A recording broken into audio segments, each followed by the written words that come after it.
Assalamualaikum warahmatullahi wabarakatuh. Perkenalkan, nama saya Rabiah, NIM 0203230015 dari kelas 4 DMI. Di sini saya akan mempresentasikan tugas membuat proposal, tugas akhir, dan saya mengangkat judul yaitu pengembangan aplikasi marketplace lokal untuk produk UMKM berbasis Android. Langsung saja kita ke materi. Yang pertama adalah latar belakang. Usaha mikro, kecil, dan menengah atau UMKM merupakan sektor penting dalam perekonomian Indonesia. UMKM menyumbangkan lebih dari 60% produk domestik bruto atau PBD dan menyerap 90% tenaga kerja. Namun, banyak UMKM menghadapi masalah kendala dalam pemasaran digital. Adapun solusi yang ditawarkan adalah pengembangan aplikasi marketplace lokal berbasis teknologi, berbasis Android. Teknologi yang digunakan yaitu Flutter dan Peerbase untuk mempermudah pelaku UMKM. Selanjutnya ada rumusan masalah. Yang pertama ada bagaimana merancang aplikasi marketplace Android untuk membantu pelaku UMKM lokal dan memasarkan produk secara digital.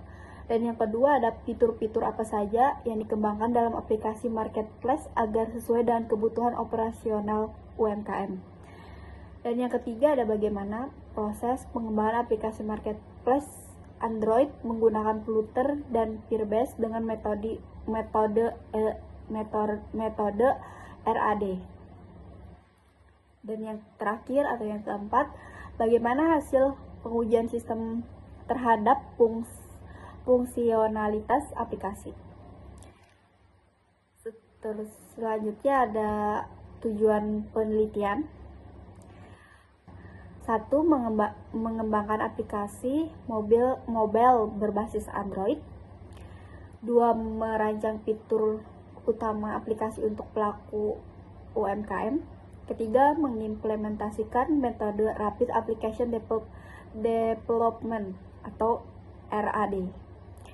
Dan yang terakhir ada melakukan pengujian terhadap aplikasi menggunakan metode black box testing. Selanjutnya ada manfaat penelitian.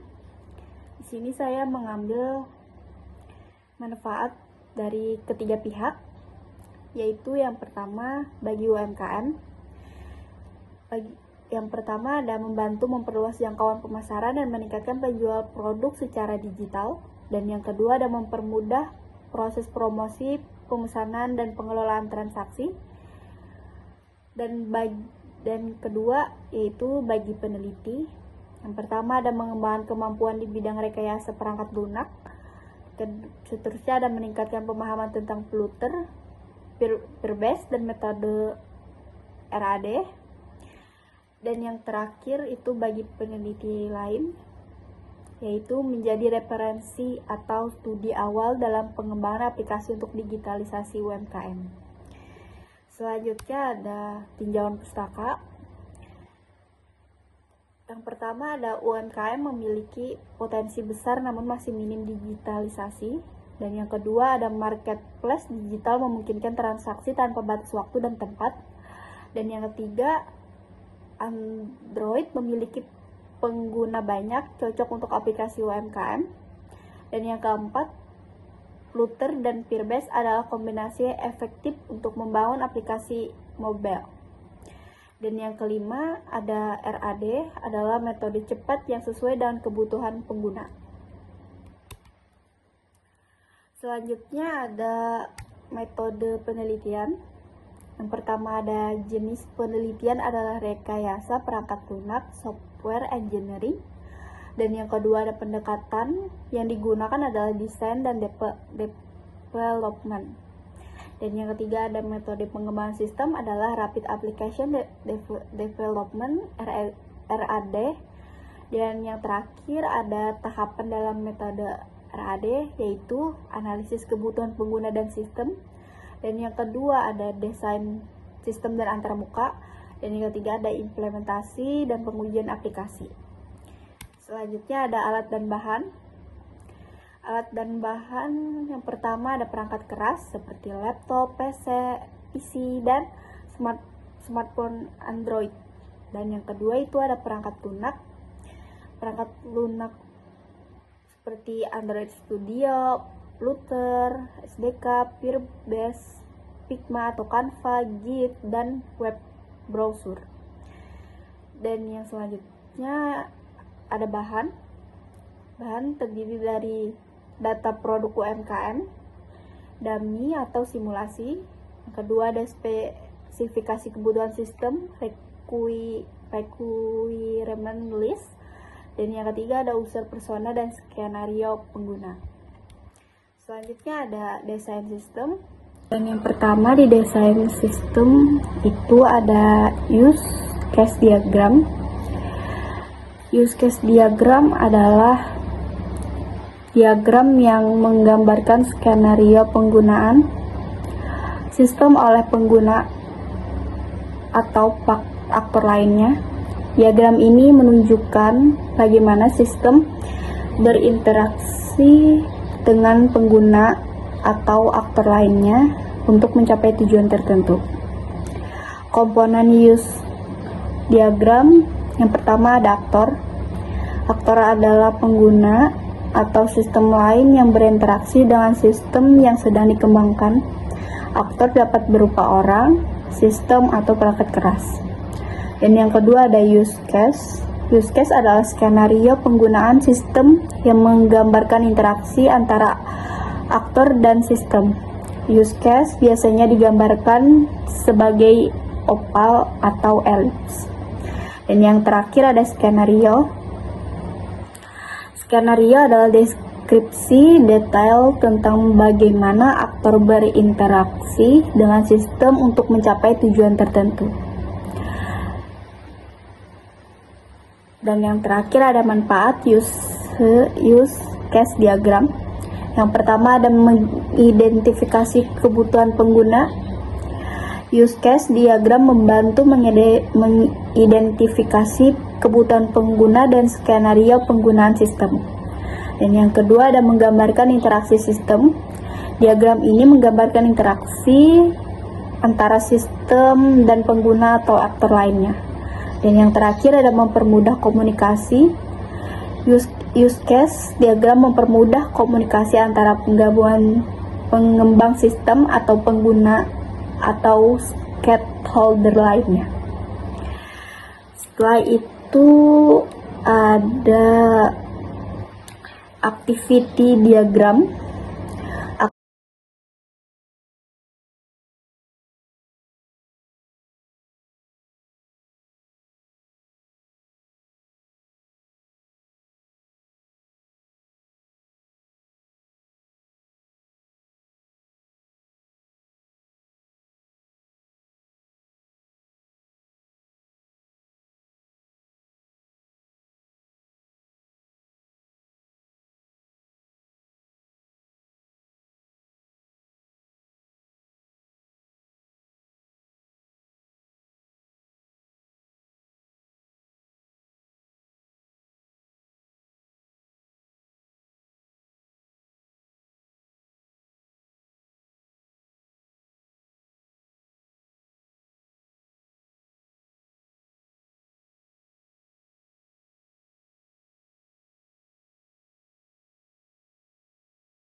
Dan pembahasan yang terakhir ada pengujian dan jadwal penelitian.